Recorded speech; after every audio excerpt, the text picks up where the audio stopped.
Thank you for coming today. It's my great pleasure to introduce our speaker this evening, Professor Ed Baptist from Cornell University. Professor Baptist, as many of you probably know, is a historian whose work focuses on the 19th century history of slavery in the United States. You may not know about him, and I don't think I'm divulging real secrets, that he's also a serious outdoorsman and hiker, could probably tell us a little bit about the Appalachian Trail. He is, according to some members of my family, also an accomplished breakfast cook.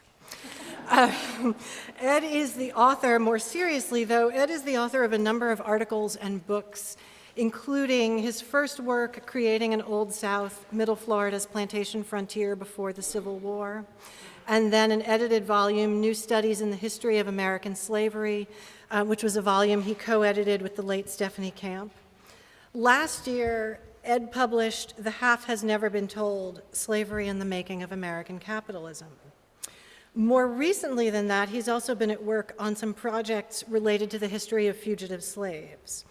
His digital history projects include a database called Freedom on the Move, which engaged students, including a junior writing seminar here at UMass, in the project of transcribing and tagging newspaper notices for those so-called fugitive slaves, enslaved people who freed themselves by escaping. Working on this database allowed students the opportunity to work closely with historical documents, to interpret documents, but also to think about the most effective ways that scholars can make their interpretations legible and meaningful to people who would access a database. And so I think in this regard, it's worth mentioning this because Ed really stands out not just as a leading scholar, but also as an innovative, collaborative researcher, which is often something rare in history, but as a collaborative researcher and a teacher who works to create and circulate new modes of viewing the archives, new methods for conducting research, and considers new avenues for delivering scholarly insights to a wide audience well beyond the university's walls. Tonight, of course, Professor Baptist will be speaking to us about his book, The Half Has Never Been Told. As some of you probably know, this book was what I think of this book as the beneficiary of the greatest unintentional PR campaign ever imagined. Some people clearly know, right? There was an anonymous review of this book published in The Economist shortly after the book was released. The anonymous reviewer dismissed Ed's work as relying too heavily on, quote, the testimony of a few slaves. And even worse, the reviewer decried, quote, Mr. Baptist has not written an objective history of slavery. Almost all the blacks in his book are victims. Almost all the whites are villains. This is not history, it is advocacy. I suspect he and I could share some horror stories of these kinds of reviews, but rather than entertain you with the choicer quotes from the review, I'd actually like to pause and note the irony of the review is that, in fact, the review gets one thing absolutely right about Ed's work, and that is that his deep analysis of national institutions and global processes not only places enslaved workers at the center of the story, but also takes seriously the voices and testimony of enslaved people as reliable witnesses to their own experiences.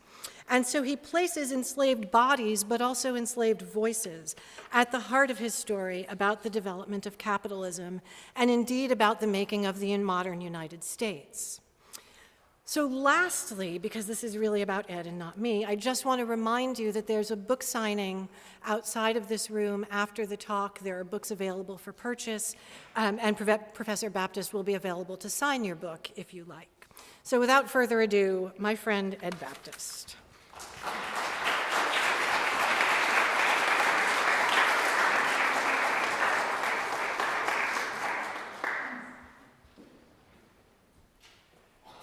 Well, thank you, Barbara, for that generous introduction. Thanks for helping to get me here, and thanks also to Professor Manisha Sinha for doing that as well. I think UMass is lucky to have the two of them, two of the leading scholars on the history of slavery and abolition who are creating cutting-edge things, cutting-edge work right now and are also teaching and actively mentoring graduate students. And I got to see some of the effects of that and also what the graduate students themselves bring to the table in a remarkable way today when I got to have lunch with them and got some questions, including some, a little bit of push on some important issues, and so that was great. So I am really, really glad to be here. I've done a number of these talks, and this one so far has been one of my favorites. We'll see how this goes. All right. So the talk I'm going to give will take one angle on the book, and it came out of a question that I was asked by somebody at one of the main archives where I had done my research, the one at the University of North Carolina. And they said, well, we really want to hear more about the story of how you discovered the history of capitalism in the archives of slavery. Not that I'm the person who discovered the history of capitalism, right? But how I heard that story in archives that were talking about plantations and talking about enslavement. And so that's one of the topics I like to talk about when I talk about this book, and I hope it'll become clear why. But let me start with the story of Charles Thompson. Charles Thompson was born in Attala County, Mississippi, which you see outlined in red here, in the year 1833. And he didn't know it at the time, but he was born on a frontier, a geographic frontier and a chronological frontier. It's an edge, right? That's what a frontier is. Attala was on the edge of cotton country, which in Mississippi was actually getting pushed inland from the river itself into the territory that Andrew Jackson's administration was at that very moment taking away from its Choctaw and Chickasaw owners. And Thompson was also born on a chronological frontier, an edge. By 1833, the commercial production of cotton had been driving American expansion into the Mississippi Valley for 40 years, and the drive was actually accelerating at that moment. American cotton had already come from nowhere to dominate the world market for cotton. That commodity market was growing just as fast as the industrial textile-based revolution that cotton was feeding. Factories in Britain and in the northern U.S. were growing. They were being built. They were expanding. Their markets were growing. And what they made, first and foremost, was cotton textiles. And that cotton came from the fields where Charles Thompson was destined, where he was marked out to toil. Now, this was significant in the history of human life. This was a significant moment. And we see this graph here from Gregory Clark's history of world economic history, and it's sort of a joke, but it's also sort of serious that we have this moment in time, pretty much right around 1833, where we see the fate of humanity taking a different turn. After 9,000 years of slow growth, subsistence, agricultural economics, society's ability to produce goods and services was beginning, at least in Western Europe and North America at first, and later other parts of the world, to increase rapidly. This is well known on one level. It's well known that 19th century industrialization began with cotton textiles as well. Inventors in Britain had created new machines that could spin and weave cotton into cloth, and cloth is always one of the key trade goods in any human society up to that point. And these machines could spin and weave the cotton into cloth faster than ever. And as a result, the entire world was starting to change. As a factory system emerged, raw cotton became the most in-demand commodity on the world market. And Southern enslavers had been, by 1833, able to seize control over the market. But that raised a question. Would cotton entrepreneurs, like the people who claimed ownership over Charles Thompson and his family, would they be able to continue to accelerate their production of this commodity? Because demand for this commodity was rising, and unless supply could rise to meet that demand, then inevitably what was going to happen was the price of raw cotton was going to rise even faster. And this meant that cotton production could turn from being a boost to economic growth to a constraint that would choke off future faster economic growth. So as Charles Thompson came into the world, dynamic systems already in place were churning, and certain questions were still on the table. But these systems, as I said, were did seem to be moving forward quite successfully. And these were classic important shifts. These are the shifts that made the social and economic and political history of the modern world, and in some ways, the cultural history of the modern world as well. And in fact, in the 1830s, enslavers would answer that question that I said was still out there on the table. Growth in the production of cotton was going to accelerate faster than ever, and change was going to accelerate even more quickly as well, to a sustained pace that was measurable in both growth rates and in momentum that perhaps extends through history all the way up to the present.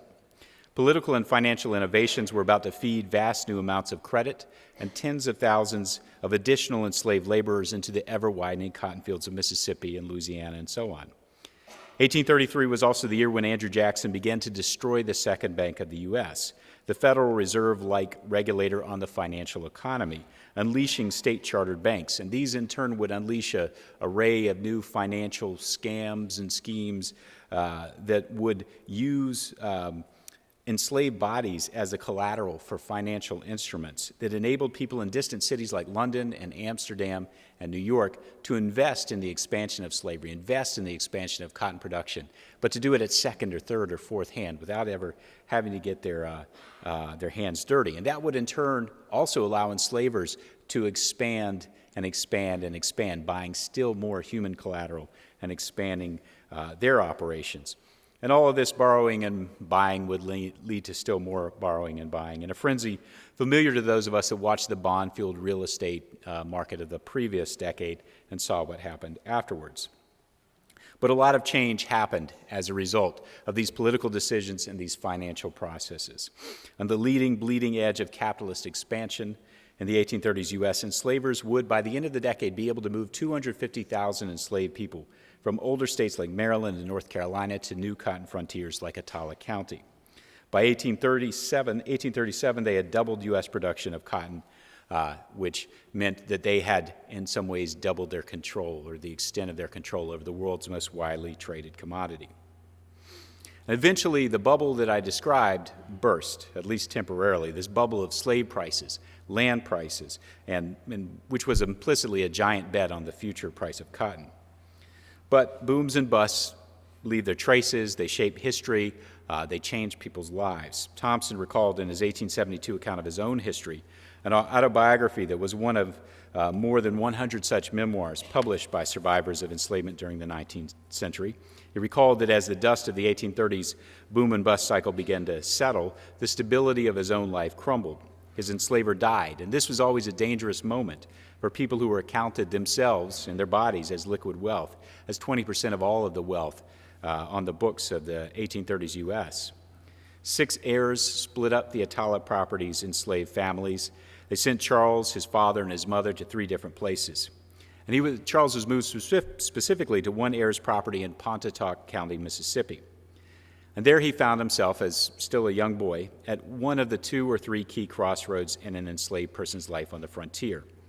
This was the moment when he first went into a cotton field. For young or for old, for those born in Mississippi or those forced to migrate from the older states, North Carolina, Virginia, etc., the moment when you stepped into the broken dirt of the cotton field was always a moment when one learned some devastating truths about what it meant to be enslaved.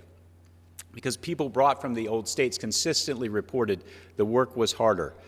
The whip was literally a different whip, a bigger whip that was deployed more frequently and with greater abandon.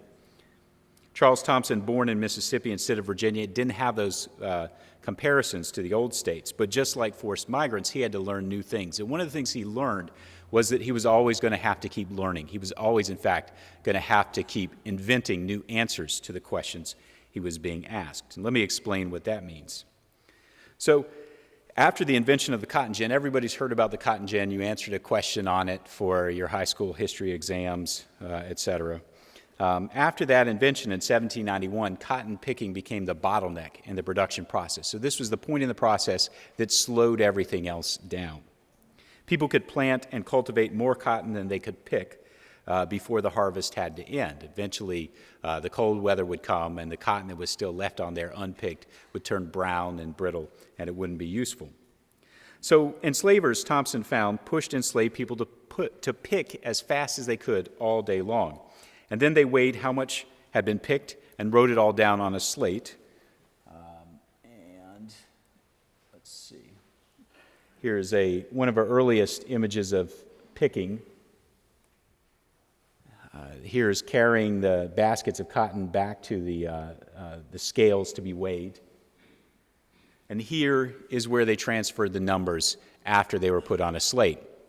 This is a ledger, and there are hundreds of these that still exist from the pre-Civil War South, thousands of pages. And really, you should think of this as a kind of an Excel spreadsheet, right? So you've got the dates on the top. Those are your columns. Your rows are individual enslaved people who are picking cotton. And then you have a series of numbers. The numbers are the weight of pounds that they picked on a particular day.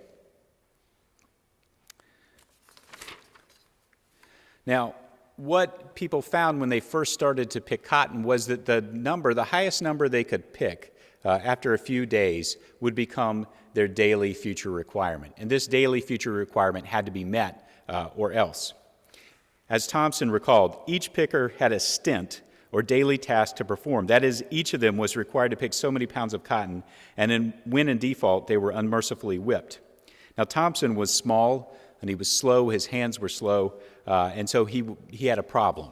He was in danger. But luckily for him, he was facile with numbers and memory. He could remember how much 10 or 20 or 30 different people had weighed in at, how much their cotton picking had weighed in at, and then could help the overseer to transfer the numbers with some accuracy as a result. In fact, sometimes the overseer didn't even bring the slate out into the field and didn't even bring himself into the field, Thompson recalled. He stayed under the trees and drank or slept and just relied on Thompson to weigh people's sacks periodically during the day to sort of keep them on their toes.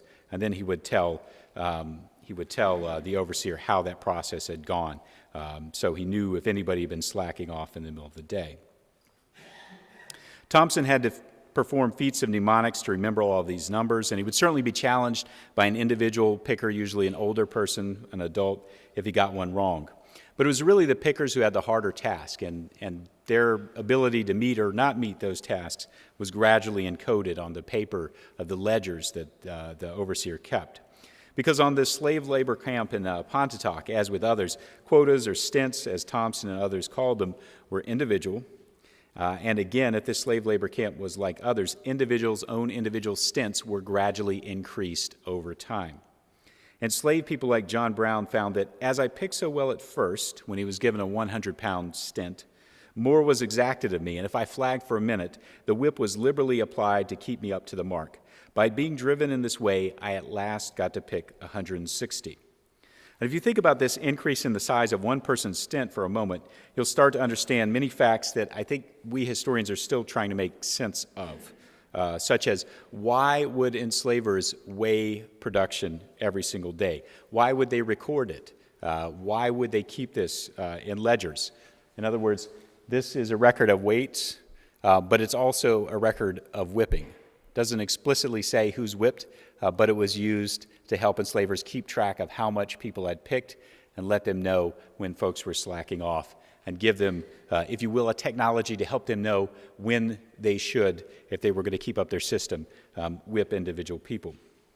It helps us to explain why people didn't stop until dark, why they were kept pushing onward until dark, rather than, let's say, another alternative which was used in coastal South Carolina, which is to tell people exactly how much to make, how much to pick, and then at the end of the day you can, or before the end of the day, you can quit if you've picked that much. Instead, this is a sort of a constant testing of individuals to try to see how much they can actually pick between sunup and sundown. And it tells us other things. If you've seen 12 Years a Slave, which is based pretty faithfully on the autobiography of Solomon Northup, who escaped a system like the one Charles Thompson was trapped in, it helps to, then you know that Patsy was the fastest picker, and yet Patsy was the object of lots of violence. And in fact, Northup says that the violence isn't always just because of his overseer's sexual desire or because of the jealousy of the overseer's or the enslaver's wife. It's also because she supposedly doesn't pick enough, even though she is the fastest picker on that particular plantation. In fact, we've got one great record from another slave labor camp in Louisiana, the Barrow Plantation, and it shows that the two groups of people who got whipped the most often were those who picked the least and those who picked the most. And remember, picking is the place where, in the agricultural year, where the money gets made. It determines how much is actually going to get produced, and the amount of cotton produced times the price of cotton is how much revenue enslavers make. Well, I read Charles Thompson's story about 10 years ago. All of these accounts are now available online at a website called Documenting the American South, which sort of revolutionized the way we study slavery. It made these first-person accounts of enslavement in the South much more widely available. Many of them had been not reprinted since the late 19th century and had been hard to find. And that had already begun to make the study of the history of enslavement in the U.S. a very different experience by 10 years ago compared to what it had been in the 1980s or 1990s. But back in the 1990s when I was working on my dissertation, I focused on one particular area in the South, this particular area of Florida, and I looked at slave owners, non-slave owning whites, and enslaved people. And this was a very interesting story for me to study from my perspective. I don't know if people who read the book necessarily agreed, but it was exciting and interesting to me. But over time, what became more and more interesting were the accounts that had been left by people who had been enslaved and had survived the forced migration from places like North Carolina, Maryland, Virginia, to the panhandle of Florida. And not just the 19th century published narratives that told their story, but the 1930s interviews with survivors, very elderly by that point survivors of slavery. If you think about it, it's very interesting and very powerful that one lifetime ago in the 1930s, there were thousands of survivors of slavery living in the United States, thousands who were interviewed, in fact, and more thousands beyond that. Slavery is simply not as long ago as we like to think it is. And what came to me, what really emerged from reading those stories, what was so striking was the way that the forced migration of enslaved people for the survivors of that process was the defining moment of their life in many cases. This was the crucial moment when everything changed for them in their childhoods, typically. That was the moment when their childhood and their family was shattered. And I began to realize that forced migration to Florida's cotton frontier was part of a much larger phenomenon, one that dominated the lives of all enslaved African Americans before the Civil War. 1 million of them, in fact, had been forced south and west from the old states to the new ones in the decades after 1800. And even those who weren't forced to move by slave traders or by migrant enslavers, even those who weren't forced to move saw other people taken away from them. Historians estimate that if you were born in Virginia in the 1820s, you had a 30% chance of being moved to the Deep South yourself. But of course, you had a spouse, perhaps, you had siblings, you had parents, you had close friends. The odds that at least one of those crucially important people was going to be taken away from you were as close to 100% as they could get. And the folks who were moved settled the subcontinent that stretched from South Carolina to Texas. They made the South wealthy and powerful. Their exploitation made slavery survive and grow and thrive, and so I decided to try to write a history of that process.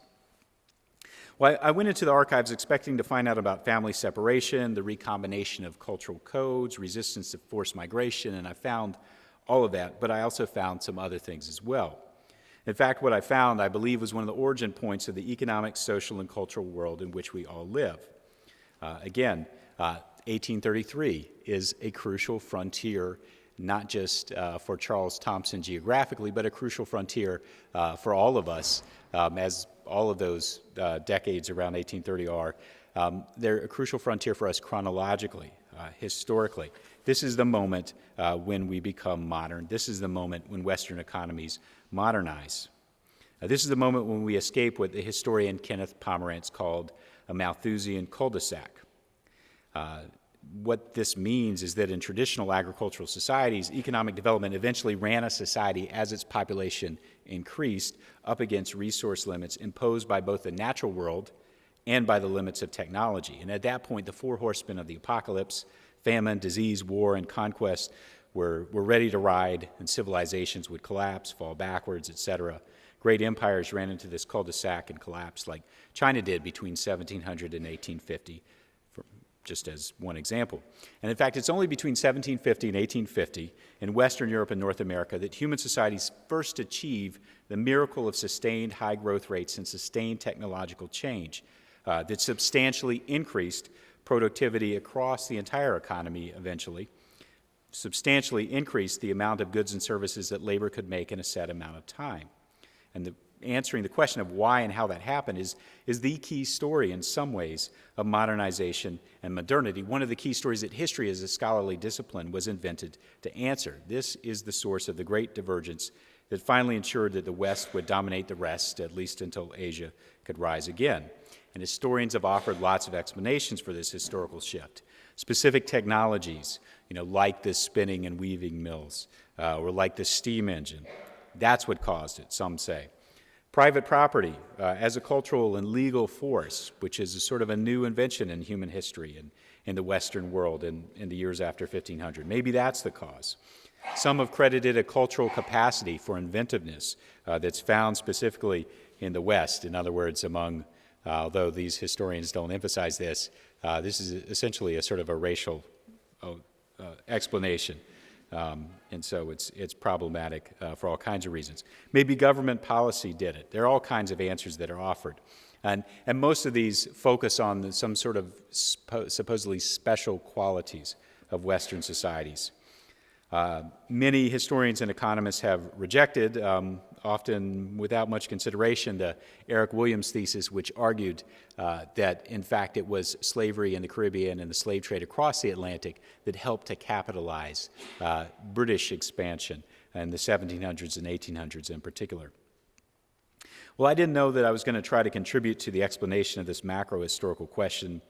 As I said, I was after something slightly different, but I kept finding different things in the sources that surprised me.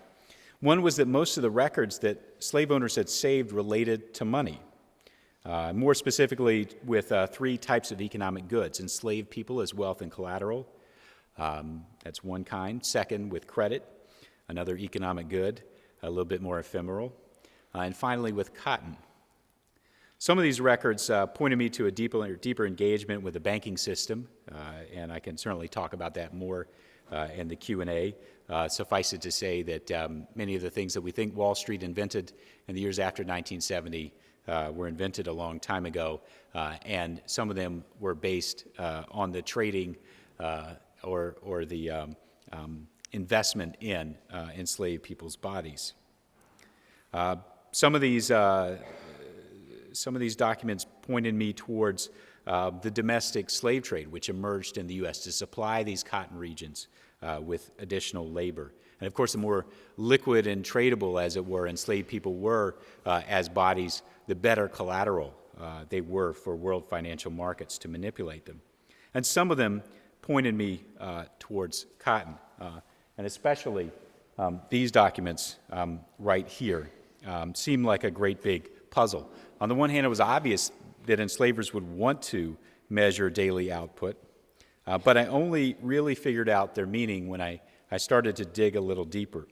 And think about the fact that even as demand for raw cotton grew in the world market exponentially between 1800 and 1860, U.S. production grew even more quickly.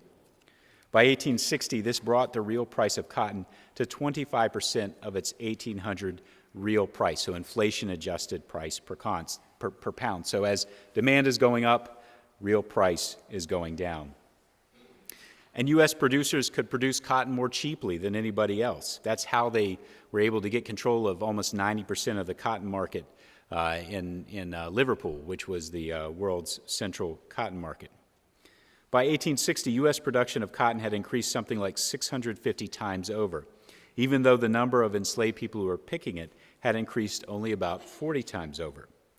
But it was only when I listened to the history offered by Charles Thompson and other survivors of slavery that I finally came to feel like I had found the key. Because survivors' testimony, plus the spreadsheets, these ledgers, plus the total numbers, plus enslavers' testimony, revealed that enslavers had created a diabolical system that is actually more clearly depicted in 12 Years a Slave than in general by professional historians. In this system, slave owners assigned individual picking quotas, weighed each bag of cotton at the end of the day, wrote down the total, brutally whipped each person who failed to meet their particular quota. When an individual figured out how to meet it, they raised the personal quota over and over again. Using dozens of data points left by enslavers, those whose days of labor and backs and hands enslavers exploited, I constructed a long series of observations.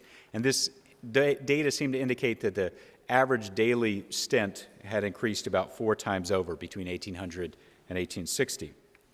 A 2007 article by 2 economists whose NSF-funded research assistants recorded and analyzed tens of thousands of daily weigh-ins from thousands of different cotton pickers on dozens of slave labor camps over 60 years, found essentially what I had also found, that with each passing year from 1800 to 1860, the average enslaved person picked 2% more cotton per workday, which adds up to about a 400% compound productivity increase over 6 decades. Now, these economists tend to focus on seeds as the cause for that, and that's what some enslavers said. But enslaved people tended to disagree with that. But let's think about why this was important. Why was a 2% increase per year important? It was important because it gradually brought the price of cotton down, and low-priced, abundant raw materials allowed factory owners in Britain and Massachusetts to invest their cost savings, generated by calibrated torture, in ever more efficient factory machines. Consumers, meanwhile, benefited as well. Oh, this is, sorry, I should have advanced to this. This is the curve of increase in the average daily picking of cotton.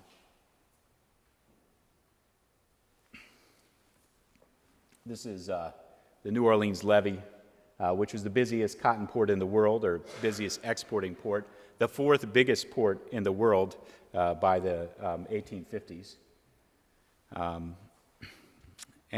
Consumers, as I said, benefited too from the ever cheaper cloth that factories could pump out. Even the system of fashion, as we know it today, grew in no small part as a solution to the problem of cotton oversupply created by the whip-driven efficiency of enslaved African-American stolen labor.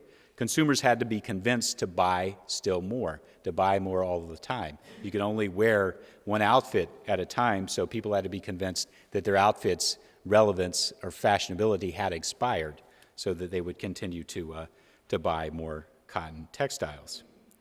And so that's all a crucial story in my book. Now, there's another story in the book, one with implications that run all the way through the Civil War and the cause of the Civil War and so on. And that's a story about survival, African-American families and individuals, their culture, their resistance. And sometimes I wonder why there's less discussion about that side of the story. And there might be many reasons for that. And this is, I think, it's a little disappointing for me, because one of the goals of the book was to reveal the ways in which the forced migration of enslaved African-Americans was a driving force in the history of the United States. But I recognize that this story about cotton, capitalism, and slavery is an important story. It's an important story, and let me tell you why.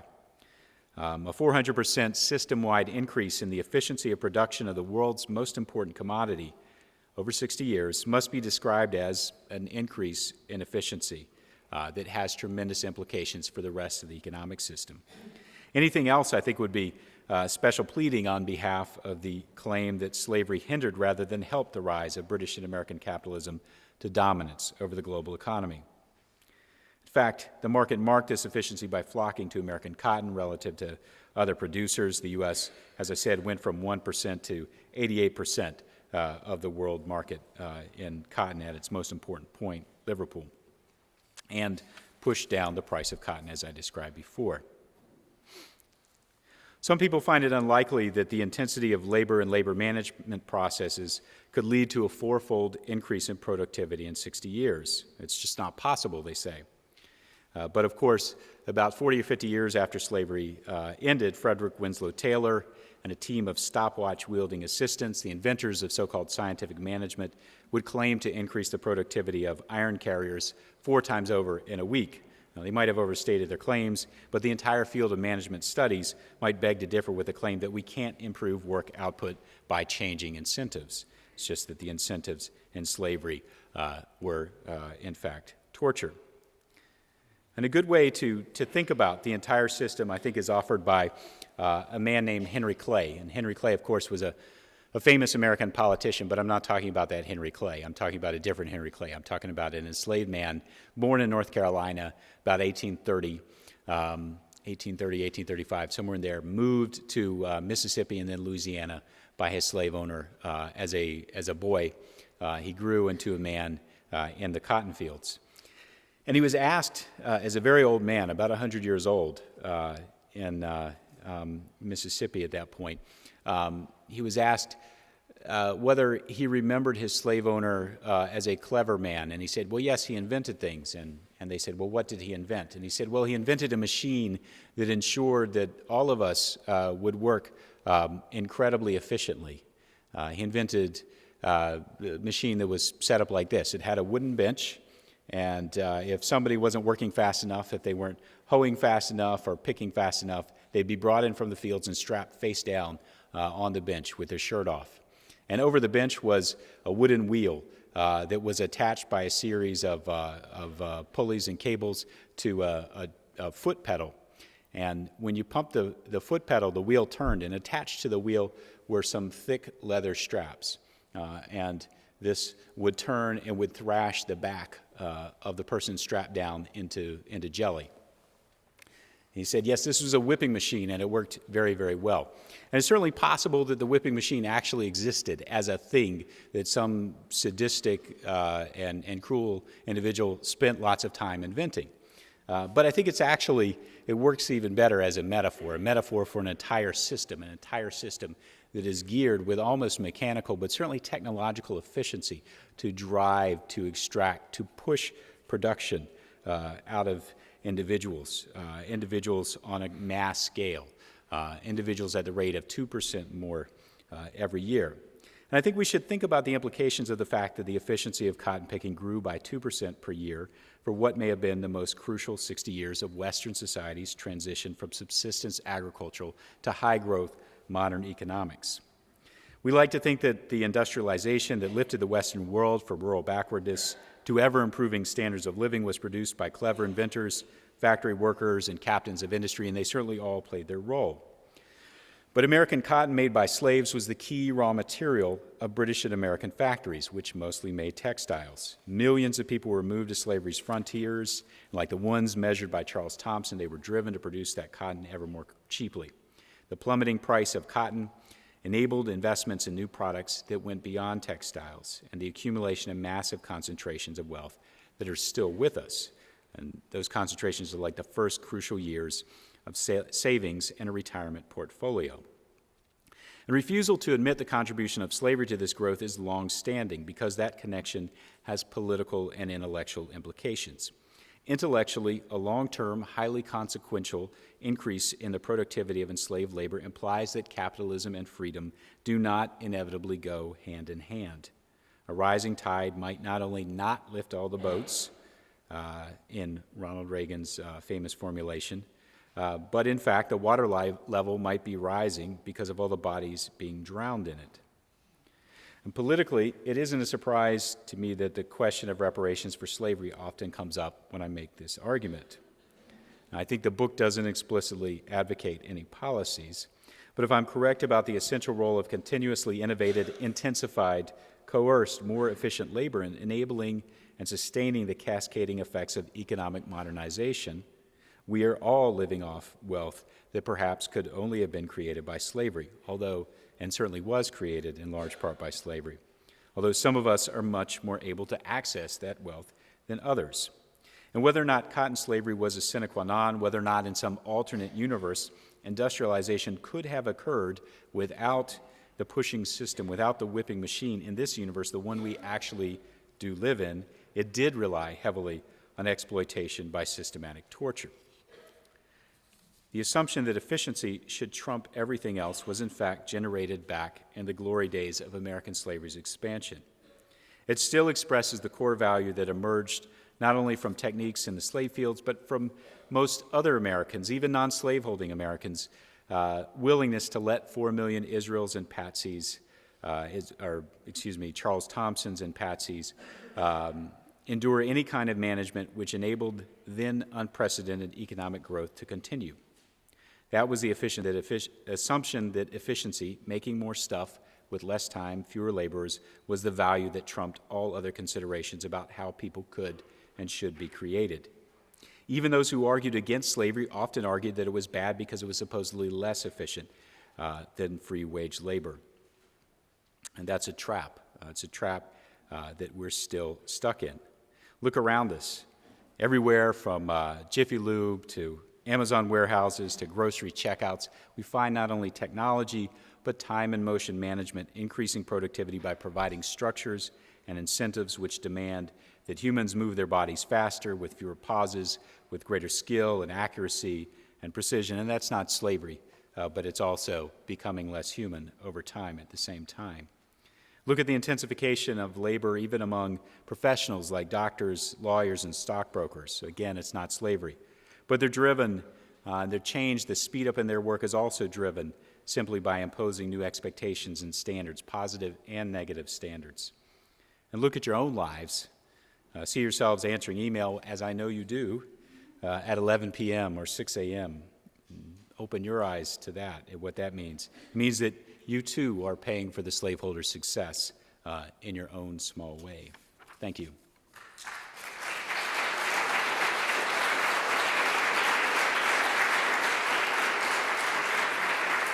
So, questions?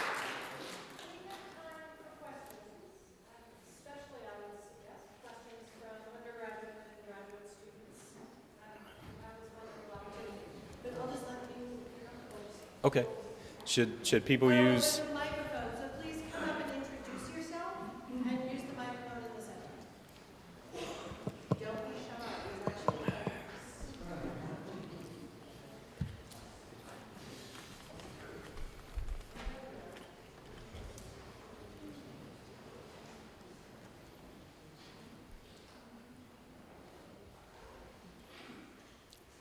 Hi, my name is Michael. Thanks so much for writing the book. You touched on the topic of reparations at the end, and I was wondering, although I know you're not a political scientist or something, or a visionary, I was wondering if you could comment just a bit on what you see as the possibility for a movement based around, with using books such as your own and obviously the well-known Ta-Nehisi Coates article, etc. Just how that movement might look and what it could mean for America. Does that make sense? Yeah, I think so. Thanks for the question. I think you referred to Ta-Nehisi Coates' articles, right, as a series of interventions that have definitely gotten people talking about the way that that wealth in this country has been strikingly diverted away from, extracted from, plundered from African Americans. And Coates focuses in particular on the post-slavery and even the 20th century era, in part to make sure everybody knows that these processes, which are driven in no small part by both private and government action, have continued long after slavery, although slavery is obviously a case of extracting and taking wealth from African Americans. And I think what's also another crucial thing that has happened, obviously, is that we've had a much broader consequence of the, a much broader engagement with the idea of this tremendous shift in wealth distribution that's been going on in U.S. history ever since literally about 1972 or 1973, which is when the real wage of the sort of median American worker stops growing, right? And it really hasn't grown since then. while the average wealth of those in the top 5 or top 1% of America, or the average income has grown, and the average wealth and that part of the distribution has grown even more rapidly. So we've had much more consciousness of that in recent years, but we really haven't come up with any solutions about what to do. And I think that part of that is a political question, part of that is an intellectual question.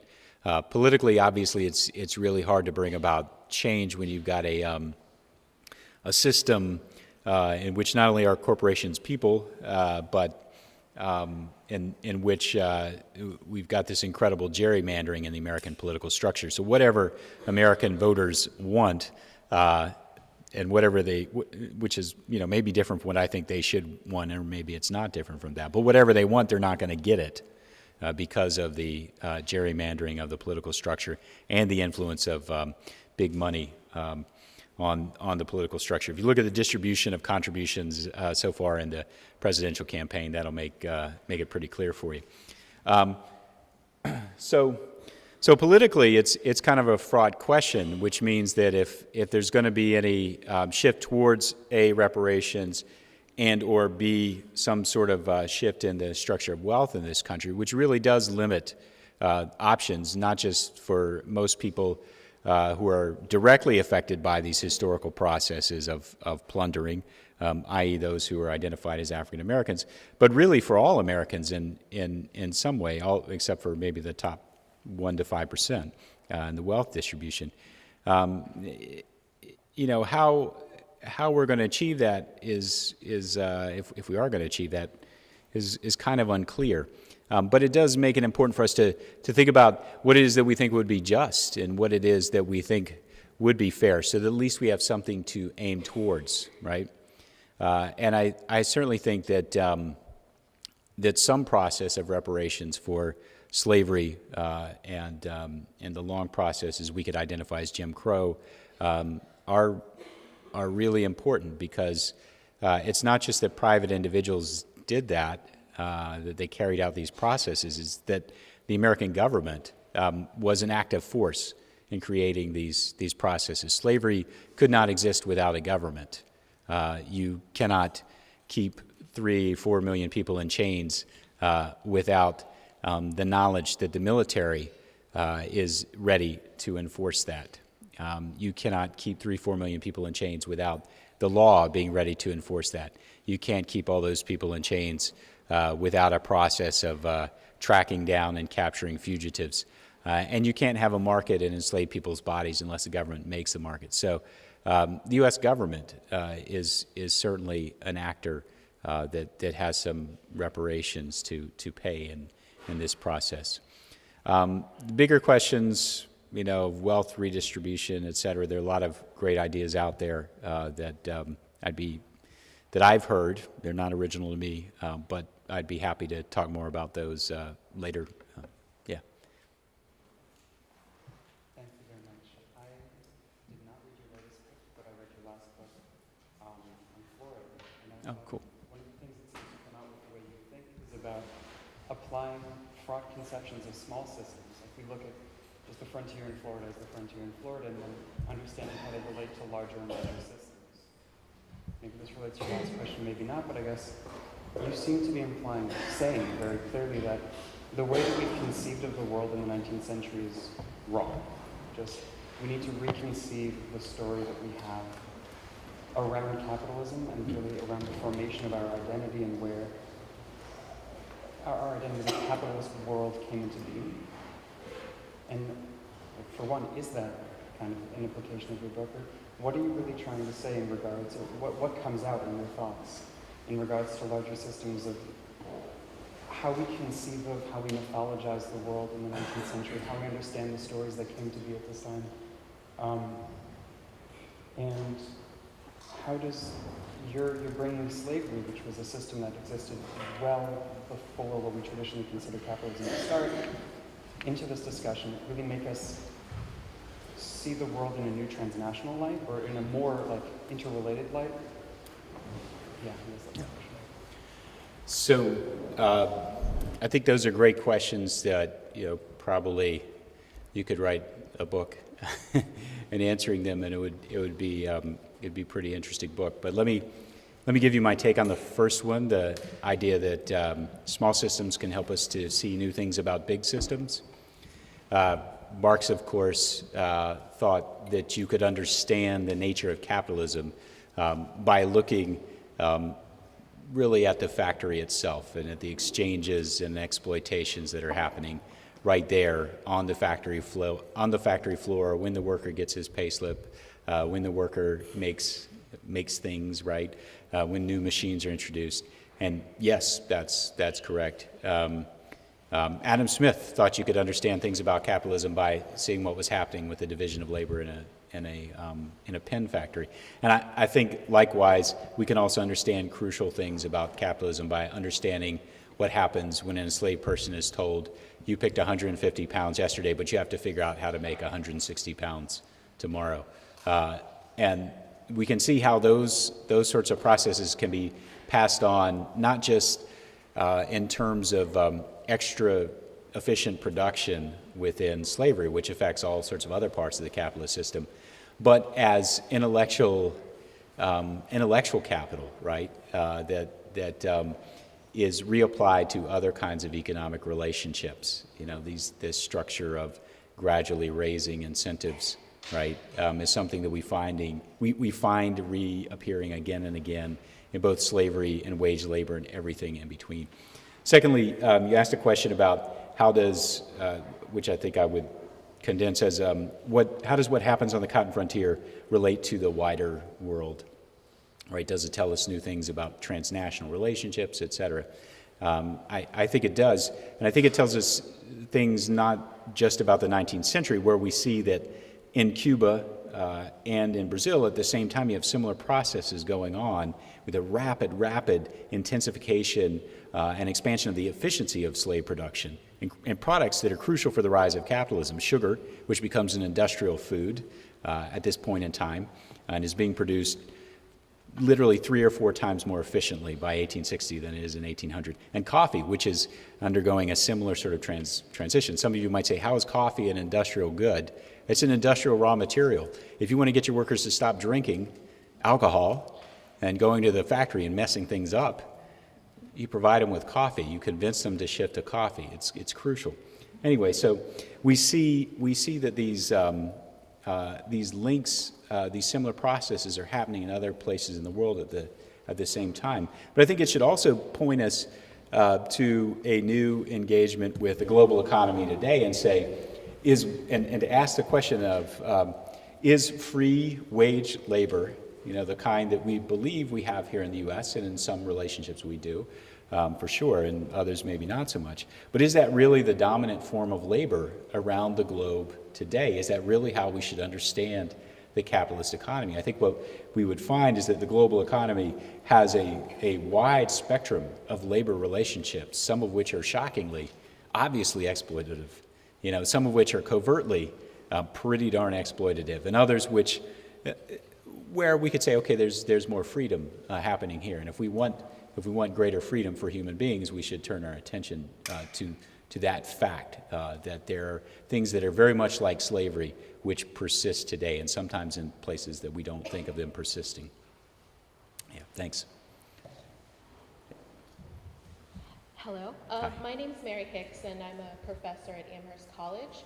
I really enjoyed your talk, and I was just wondering if you could speak a little bit about your experiences of being a sort of public intellectual in the wake of this economist review. I think one of the things that we all face, right, in teaching about slavery and race is that you're really taking a sort of axe to a lot of really potent and seductive mythologies about American history and American progress and about capitalism. So I was just wondering if you felt like you were able to, through your work, break through some of these mythologies. Did you find people to be receptive, or were you in fact frustrated by your sort of engagements with the public? Yeah, that's a great question. That is a really good question. I would have to say on the whole, it's been a really positive experience. I've gotten to talk to lots of people I would have never gotten the chance to talk to. And hopefully the engagement has been positive for me and hopefully for them as well. I can't say how many people's minds have been changed and how many people's minds haven't been changed. But I think two things come to mind. The first is my piece of advice would be for everybody to never read the comments, because that's where the trolls live. You've heard it before, but it's really true. And when they're talking about their imagined idea of who you are, it's not really something you want to read. So I don't read the comments anymore. And then, secondly, there's a lot of people doing this work. There are a lot of people in this room doing this kind of work. You're doing this kind of work. Barbara and Nisha, they're doing this kind of work. Lots of people are doing this work. Sven Becker, published a great book on cotton. Walter Johnson wrote a great book on cotton and slavery. Joshua Rothman wrote another great one. And there are other books that are getting ready to come out, that are going to be great books that are going to go way beyond anything I did. So what you also realize is that you're not by yourself in this process. There are a lot of other people who really are committed to telling true stories that hopefully just a little bit change the world by changing how we look at how we came to be who we are.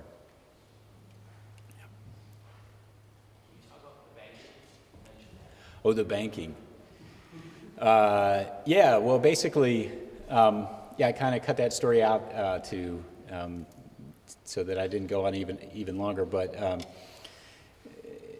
it's a sort of a classic financial crisis that gets generated by 1837 and 39. But in the years between the late 1820s and the late 1830s, enslavers and their allies in the banking system are able to deploy all of these sort of what looked like innovations then and what looked like innovations in the 70s, 80s, and 90s more recently. But really, we see these appearing various points in history. In particular, what they do is they securitize mortgages in such a way as to, maybe the accurate way to describe it is create all sorts of moral hazards, right? So the people who are buying and selling, who are making the mortgages, who are selling the bonds which are created out of those mortgages. So Southern state banks issue bonds, right, that are ultimately going to have to be repaid by the repayments on slave mortgages, which in turn are going to be repaid by slave labor, right, by cotton. But they sell these bonds, and they've got a state government guarantee that if they can't pay off the bonds, the people of the state will eat the losses. They're going to socialize the losses. So they don't really pay too much attention to the mortgages they're issuing. Right? Their big thing is to sell the bonds and get the money from that and start making loans, short-term loans that will be more profitable. They do this so effectively. They issue so many bonds. They issue, in fact, between the late 1820s and the late 1830s, something like $50 million in bonds, which equates to mortgages on about 75,000 slaves. They do so much of that they help to spur a doubling in the production of cotton over just 6 years. Since cotton generates the revenue for slave owners, which they're going to use to repay the mortgages, which the banks are then going to use to repay the bonds. That's a problem because when you all of a sudden flood the market with twice as much cotton, the price of cotton drops. So pretty soon the slave owners can't pay the bonds, or can't pay their mortgages, the banks can't pay the bonds, and the entire financial system crashes for a couple of years in the late 1830s. So that's the story in a nutshell. Yeah. Two questions. First, what is your next project? And second, this is a really fantastic kind of tool and story to be able to hear coming out of the U.S. and recognizing. And when you mentioned Brazil, with 40% of the overall enslaved population in the Western Hemisphere, and I'm thinking about the possibility of being able to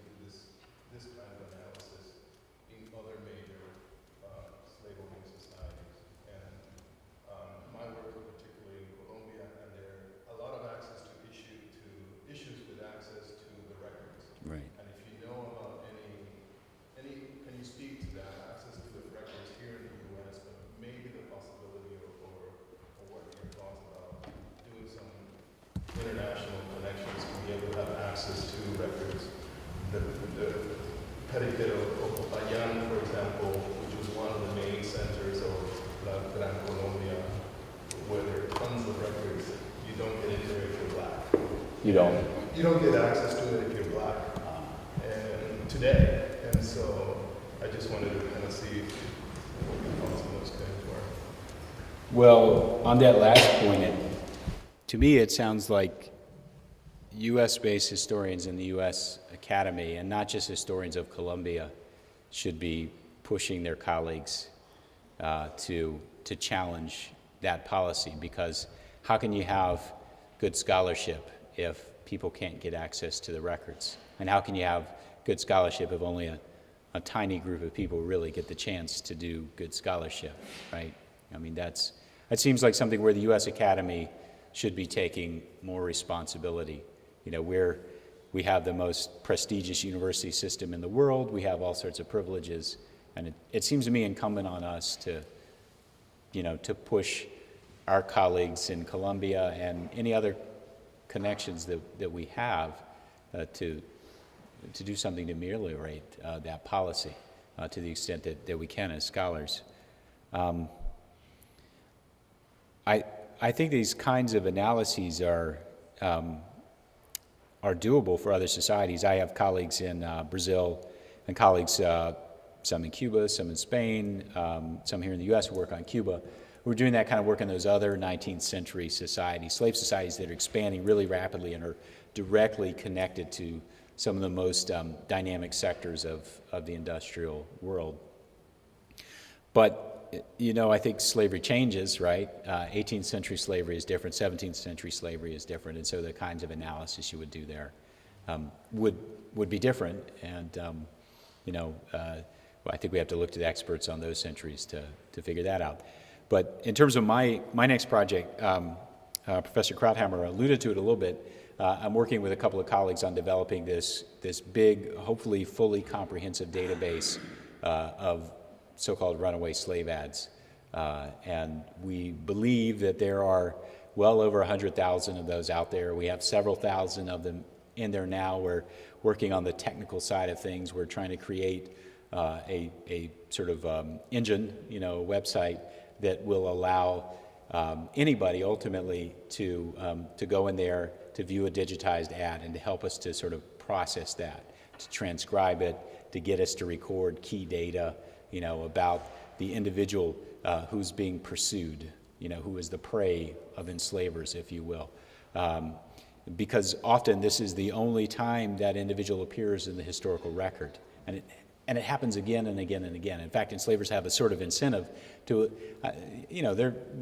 they'll say things that are plainly their attempt to sort of construct this image of the runaway, but also they want to get this guy caught or get this woman caught. So they say, she's about 5'6". She has a scar on her face, that runs all the way down, or he's missing a hand. They were wearing this or they were wearing that, right? This is key, concrete information that we'd love to have. And so what I envision is writing a new history of runaways from not just slavery, but from white surveillance, because I plan to extend the story after 1865. And perhaps if I'm really ambitious or stupid in my ambition to carry it all the way to the rise of mass incarceration. There's so much great scholarship to build on, because there's a kind of continuity to these processes of surveillance and pursuit and so on and so forth. So that's where the work is heading right now.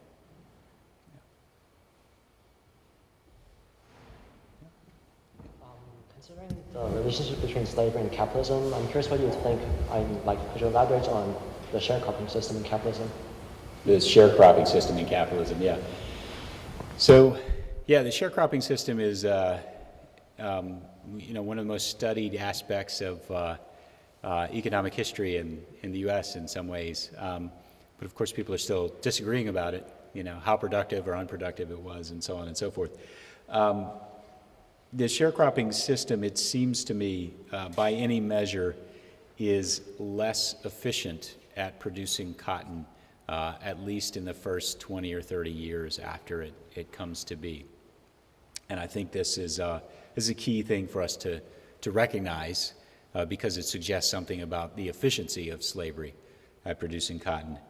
Nevertheless, the sharecropping system does have its advantages. It produces a lot of cotton. The U.S. remains the biggest producer of cotton until well in the 20th century. A lot of cotton is being produced in sharecropping operations. And it allows formerly enslaved people a little bit of space away from their enslavers' control. And so in that sense, I would see it as not as exploitative as slavery, although obviously it is extremely exploitative by any measure. So it's not from, if capitalism is continually increasing efficiency, it's not particularly capitalist in that sense. But on the other hand, both slave owners or former slave owners or people who are becoming former slave owners on the one hand, and the people in the U.S. government who are trying to manage the transition to freedom during the Civil War, they're very concerned that what happens in the British Caribbean after emancipation is going to happen in the U.S. after slavery ends. And what happens in the British Caribbean is what some scholars call a peasant breach in the world capitalist economy. In Jamaica in particular, formerly enslaved people are able to find unclaimed, unoccupied land and turn into subsistence farmers, stop working on sugar and other things like that. And this is identified by policymakers in the U.S. as a big problem that they want to avoid. So this is one of the reasons I think most Reconstruction scholars would probably agree to this, I think. That's knowledge of that is one of the reasons why U.S. policymakers are really not interested in letting formerly enslaved people become landowners. They're afraid that they won't produce market commodities for the world capitalist system. Yeah, hi. I want to ask you about the way of organizing society that you have in this book. I want to learn a little bit more about that. And the reason why I make you this question is because I have read some of Ira Berlin's work, and when I read that, I can see the plantation generations, the societies with slaves, and the slave societies. So I have an idea of how organized society. When I read Eugene Genovese, I have these class structures of organizations of society. And I ask you this especially because of the treatment that you give to Black family in your book.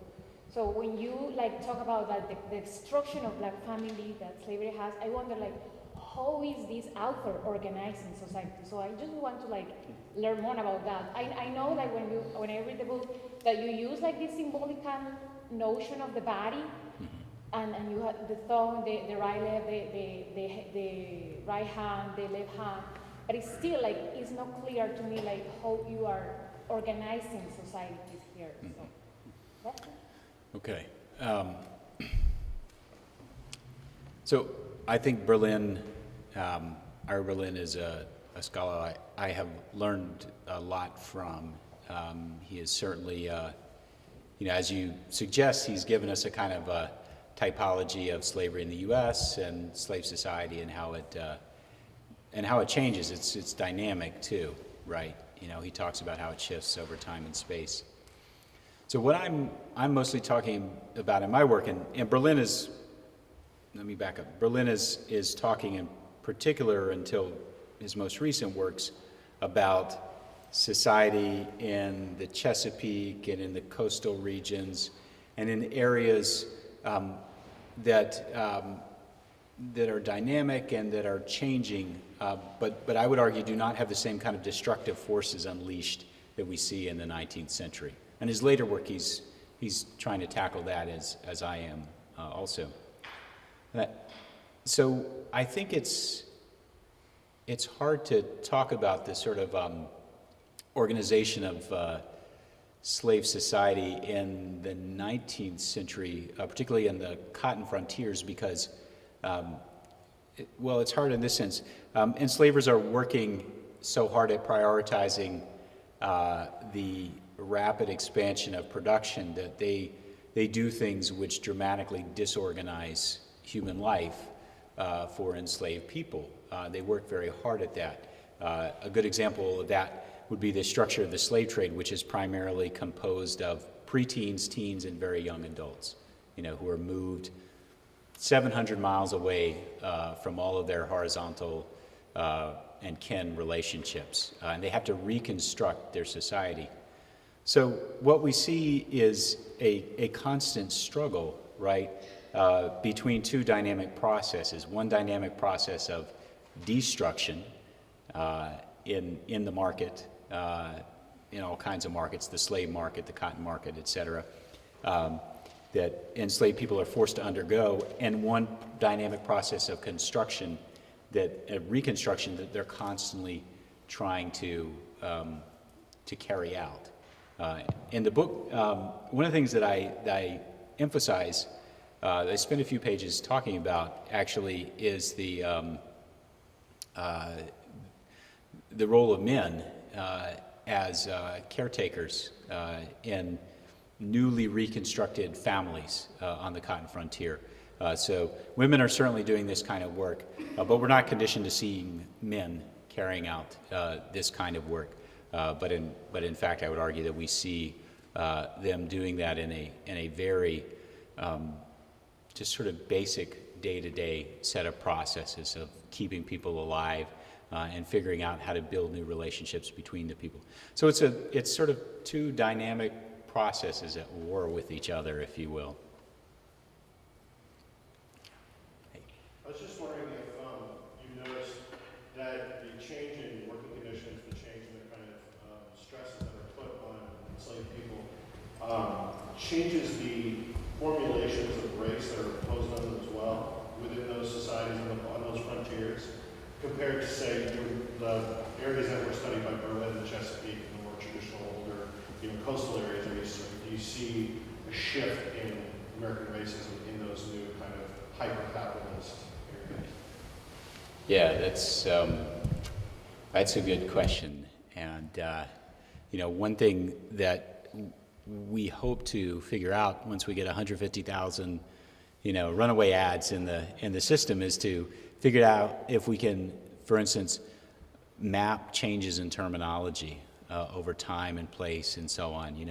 You have certain places in time in the history of Atlantic world slavery where it's very important to enslavers to say somebody who's like 3/64 African is this, and somebody who's 19/64 is that, and this sort of granular formulation of race by ancestry is one thing. I suspect what we're going to find is that disappears to a great extent on the cotton frontier, and that people's identity becomes, in the eyes of enslavers, much more uniformly black, right? As we might translate it today. We certainly see other kinds of erasure of categories and differences and distinctions that are imposed by slave owners on things like work roles, divisions of skill and of gender and even of age are often erased. And we also see that by bringing people together, they, to some extent, wipe out regional dialects and create one regional dialect in the Deep South. So I'd be shocked if we don't find something like that with ideas of racial terminology. So this is not, I'm like forming this as I'm going here.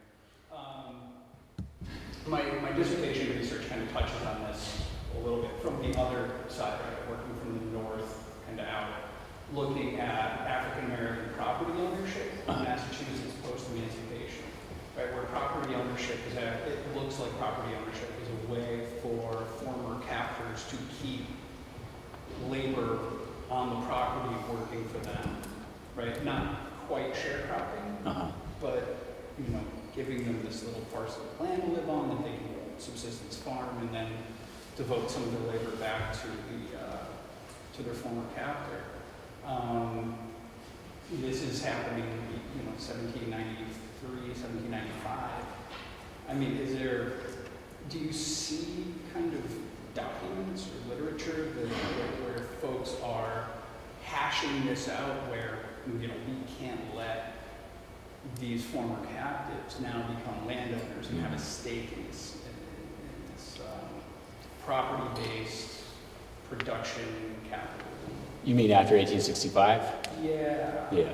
Oh, yeah. We're looking at, in Massachusetts and Connecticut, it's, 1783-ish, 1805, and gradual emancipation, by 1848 in Connecticut, right? So there's landowners, African-American landowners here that are multi-generational by that point. Right. And I'm wondering if this is a reaction to, partly a reaction to the success of African-American homeowners in the North, or their ability to kind of build